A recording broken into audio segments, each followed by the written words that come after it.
Selamat malam pemirsa. 6 rumah kontrakan di kawasan Cengkareng, Jakarta Barat terbakar Minggu pagi. Tidak ada korban jiwa namun kerugian mencapai ratusan juta rupiah. Bersama saya, Mirva Suri. Inilah iNews Malam selengkapnya.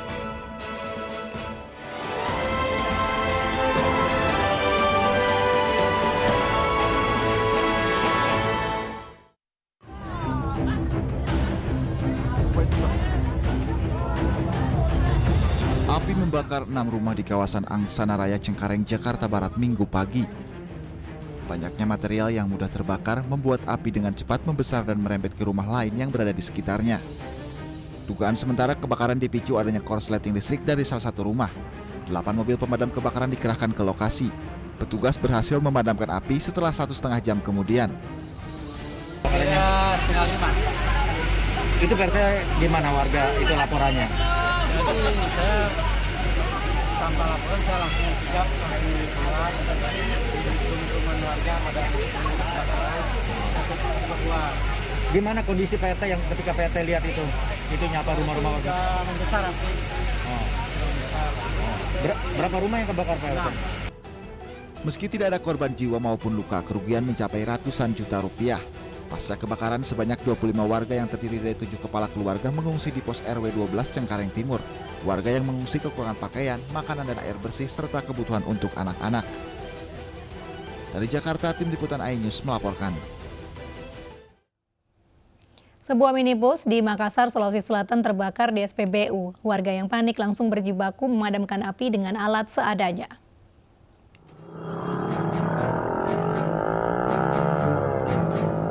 Kebakaran sebuah minibus di SPBU terekam kamera amatir warga.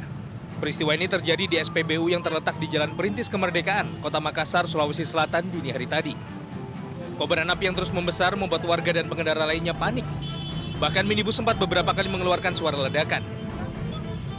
Warga berupaya memadamkan api dengan alat seadanya agar api tidak menjalar ke penampungan BBM di SPBU itu. Api diduga muncul saat mobil mogok dan menepi di halaman SPBU. Tiba-tiba percikan api muncul dari mesin mobil yang sedang diperbaiki. Awalnya ini mogok Pak, mobil tak? Iya, mogok. Setelah itu Pak? Nah, ada kerja mekanik. Ada yang panggil kan?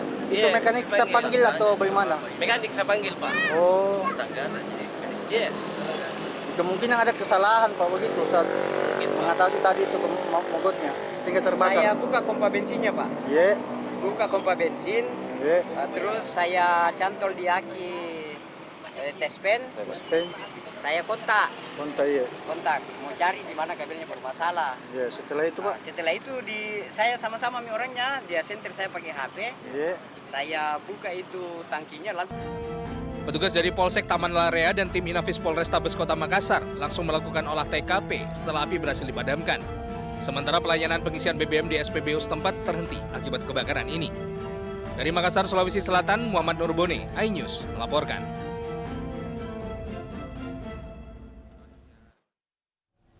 Korban kecelakaan beruntun 5 kendaraan di Wonosobo, Jawa Tengah bertambah 1 jadi 7 orang. Sementara itu sopir bus ditetapkan sebagai tersangka.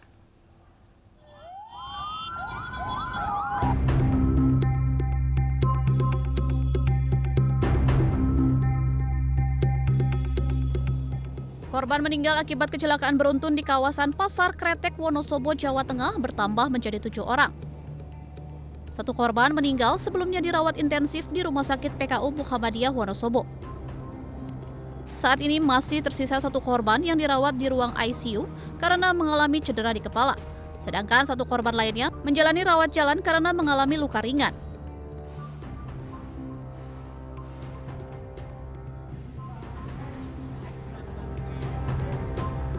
Ya, jadi kalau total yang sudah meninggal kan ada 6 ya kemarin, kemudian ditambah 1 lagi yang meninggal kemarin tanggal 10, jamnya jam 4 sore, kemudian yang masih dirawat di Rumah Sakit PKU 1 orang yang di ICU. Sementara itu, setelah melalui serangkaian penyidikan dan olah TKP serta memeriksa 40 orang saksi hingga uji kelayakan bus, polisi menetapkan sopir bus sebagai tersangka dan terancam hukuman 6 tahun penjara. Ayat 4 bahwa dengan kelalaian dari dari pengemudi menyebabkan korban luka ringan, kemudian korban meninggal dunia. Dari hasil pemeriksaan kendaraan yang dilakukan oleh tim penguji dari Dinas Perhubungan dan Satlantas Polres Temanggung, ditemukan fakta bus dalam kondisi normal dan layak jalan. Dari Wonosobo, Jawa Tengah, Didik Dono Hartono, iNews melaporkan. Pemirsa, hujan deras yang mengguyur Bandung selama 1 jam lebih menyebabkan sejumlah ruas jalan lumpuh total. Selain di Bandung, ratusan rumah di 2 permukiman warga Ciledug Indah 1 dan Duren Villa, Tangerang, Banten juga terendam banjir.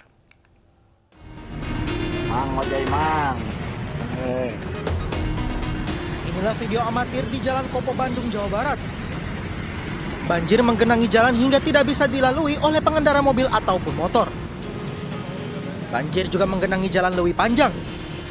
Akibatnya banyak kendaraan motor yang mogok karena nekat menerjang banjir.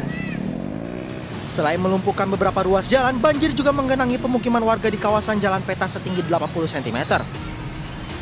Kontur tanah pemukiman yang lebih rendah dari badan jalan membuat air mengalir ke dalam pemukiman yang turut membawa material sampah. Air juga membawa sampah atau membawa sampah. Sampahnya dari mana berarti Pak? Ya kebanyakan dia yang buang sampah itu yang dari rumah-rumah kebanyakan gitu. Oh, yang seperti kecepatan gitu ya. Yang pasti buang sampah gitu. Oh, dari jalan raya berarti Pak? Oh, jadi sampah warga ke bawah berarti itu Pak. Sementara itu, ratusan rumah di 2 pemukiman warga Ciledug Indah 1 dan Duren Villa, Tangerang, Banten terendam banjir pada Minggu pagi. Banjir setinggi antara 30 sampai 50 cm.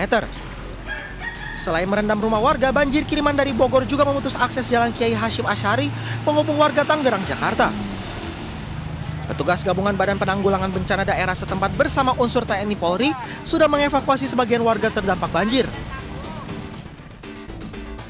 Intensitas hujan yang terus meningkat sejak sepekan terakhir juga menyebabkan 125 rumah di Desa Hanjalipan Besi, Kota Waringin Timur, Kalimantan Tengah tergenang banjir. Ketinggian air antara 50 cm hingga mencapai 2 meter. Warga yang banyak berprofesi sebagai nelayan maupun petani tidak dapat beraktivitas 6 hari terakhir. Pemerintah Kabupaten Kota Waringin Timur menyalurkan bantuan sembako sebanyak 125 paket. Tim Liputan iNews melaporkan. Kita ke perkembangan kasus kematian Brigadir Yosua, pemirsa. Polri kembali pecat anggotanya yang terlibat dalam skenario Verdi Sambo dalam kasus pembunuhan Brigadir Yosua.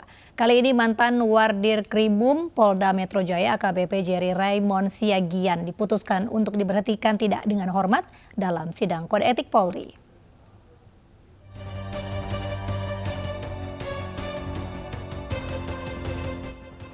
Komisi Kode Etik Polri kembali memecat anggota Korps Bayangkara dengan berpangkat perwira menengah dalam kasus proses penyidikan pembunuhan Brigadir Joshua. AKBP Jerry Raymond Siagian, mantan Wadir Krimum Polda Metro Jaya, resmi dipecat usai sidang Kode Etik Polri yang dipimpin langsung Wakil Irwasum Polri, Irjen Tonargogo Siombing pada Jumat kemarin. Dalam putusannya, AKBP Jerry Raymond Siagian diputuskan pemberhentian tidak dengan hormat karena terbukti terlibat dalam rekayasa pembunuhan Brigadir Joshua. AKBP Jerry Raymond Siagian dinilai tidak profesional dalam menangani 2 laporan polisi terkait ancaman pembunuhan dan dugaan pelecehan seksual. AKBP Jerry Raymond Siagian juga diberikan sanksi kurungan di tempat khusus selama 29 hari.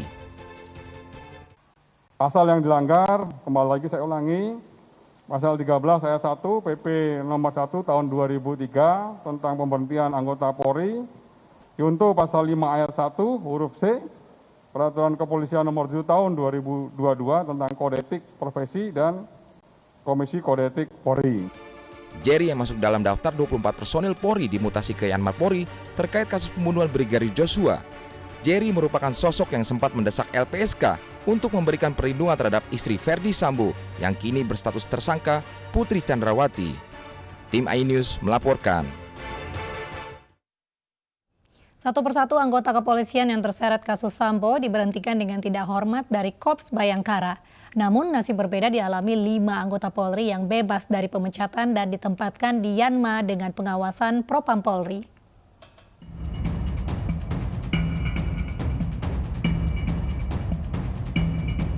Hampir 100 anggota Polri diperiksa karena diduga ikut terlibat dalam kasus kematian Brigadir Joshua Huta Barat atau Brigadir J. 7 diantaranya telah ditetapkan menjadi tersangka karena menghalangi proses penyidikan atau obstruction of justice. 5 diantaranya telah diberhentikan dengan tidak hormat melalui sidang etik. Mereka adalah Irjen Ferdi Sambo, Kompol Cuk Putranto, Kompol Baikuni Wibowo, dan Kombes Agus Nurpatria, dan terbaru AKBP Jerry Raymond Siagian. Sementara, nasib baik dialami 5 anggota kepolisian yang melanggar etik penanganan kasus Joshua.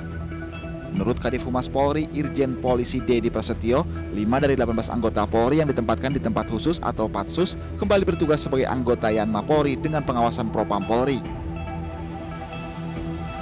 Kemudian Brigjen BA statusnya sudah keluar, ya, masih menunggu persidangan. Kemudian AKBP ACN, ya, sudah keluar menunggu sidang.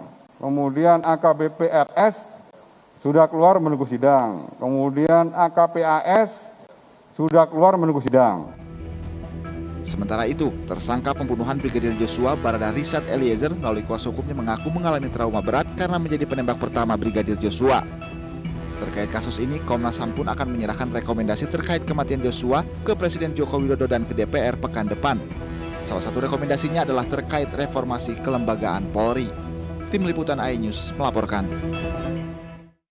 Kita beralih ke informasi di mana polisi masih mendalami penyebab kematian wanita ASN yang jasadnya ditemukan tergantung di pintu mobil di parkiran gedung DPRD Provinsi Riau, Pekanbaru. Pegawai Dinas Pemberdayaan Perempuan dan Perlindungan Anak Pemprov Riau itu meninggal dalam keadaan berbadan dua.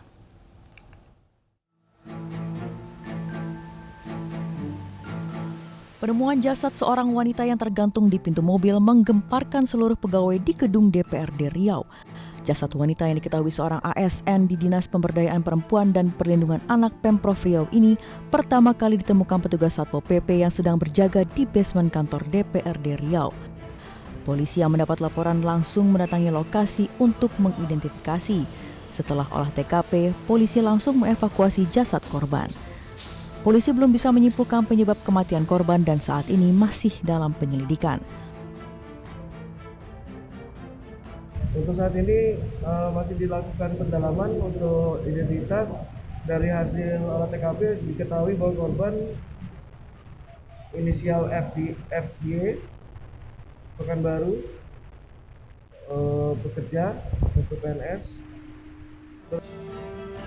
Untuk kepentingan penyelidikan, jasad korban yang diduga tengah berbadan dua dibawa ke Rumah Sakit Bayangkara Pekanbaru untuk diotopsi. Dari Pekanbaru, Riau, Indra Yosarizal, iNews melaporkan. Sementara itu polisi juga terus mendalami tewasnya seorang aparatur sipil negara yang menjadi saksi korupsi di Semarang, Jawa Tengah. Dugaan sementara korban terlebih dahulu dibunuh sebelum akhirnya dibakar dan dimutilasi.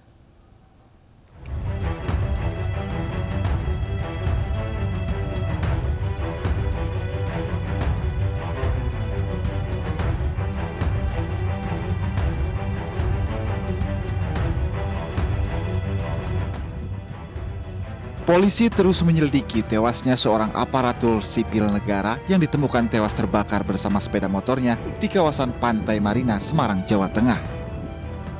Dari hasil olah tempat kejadian perkara, korban diduga bernama Iwan Budi, ASN yang bertugas di Badan Pendapatan Daerah Bapenda Kota Semarang. Hal ini diketahui usai polisi menemukan papan nama berikut sepeda motor yang terbakar dengan plat nomor merah milik Pemkot Semarang.